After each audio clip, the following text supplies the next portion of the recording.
Hello again. So let's continue on in our series on the whole armor of God, and this is going to be part 2 of the boots of the gospel. In the first part, we noted that there are 3 components to the boots of the gospel, as it is written in Ephesians 6 verse 15, I'm sorry.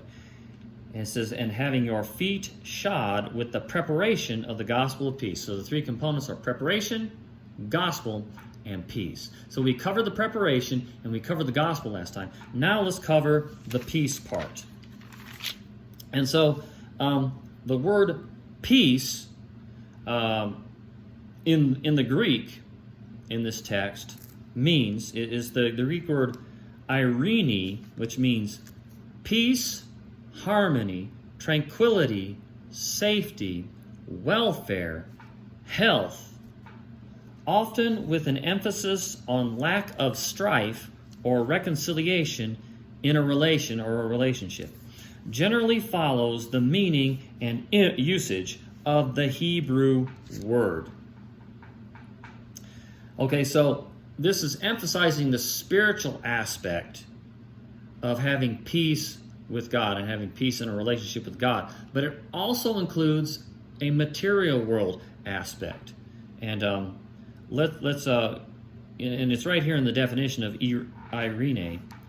But notice that it corresponds to it's pretty much the same as the Hebrew word shalom. So let's look at shalom, which means peace, safety, prosperity, well-being, intactness, wholeness, focus of security, safety, which can bring feelings of satisfaction, well-being, and contentment. Hebrew rabbis used to sum it up this way. They'd say, it means nothing missing, nothing broken. And I found that interesting. There seems to be a correspondence between these words and the word salvation.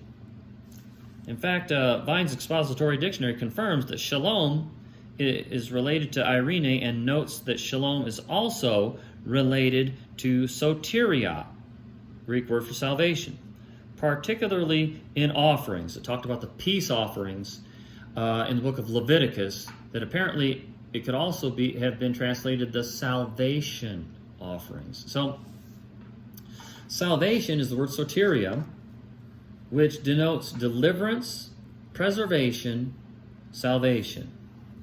So material and temporal deliverance from danger and apprehension is a part of the definition. And also spiritual and eternal deliverance that's granted immediately by God to repentant acceptors of Jesus Christ. So the point here is this. There's when it comes to the word peace, or synonymously salvation, there's a spiritual aspect and a material world aspect. And both are included in the definition, meaning that included in peace or salvation is healing, deliverance, preservation, safety, wholeness. Nothing missing, nothing broken.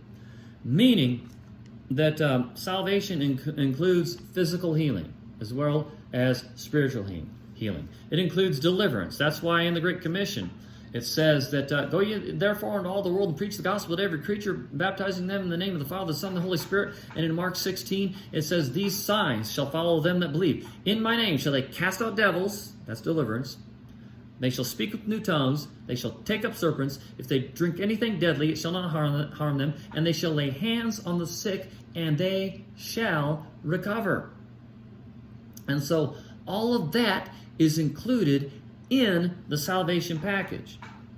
And all those things can be received by those who believe. And by those who, when I say believe, I mean have faith according to the Scriptures. As it is written in Romans 4:17, that Abraham was fully persuaded that God was able to do that which he promised. That's what faith is, being fully persuaded. And so that is the peace aspect of the boots of the gospel. So that we're not supposed to be preaching a gospel of you can be saved and get a ticket to heaven. We are supposed to be also preaching a gospel that includes healing, deliverance, preservation, and safety. So you can have peace with God in this life and in the next, and you can have that sense of contentment and well-being. And so that is the gospel. That is the gospel that the Apostle Paul and Peter and James and John preached. That is a gospel that Jesus preached. And that's why signs and wonders followed the gospel. And that's something that as we are putting the armor on, we need to focus on that and get that in our minds and study the Bible with a clear lens, not with some kind of religious, stained glass window glasses on. Not through a heritage, but through what the Bible actually says. And say, well, what do you do if you don't have it functioning in your life? Well, you study and meditate upon the Word until faith comes and you're fully persuaded. You fast, you pray, you do whatever you have to do to get yourself in position to take God fully at His Word and step out and act like it's so. And so that's what we need to be doing. That's how we are putting on the armor. That's how we are preparing ourselves. That's how we are lacing up the boots of the gospel of peace or salvation.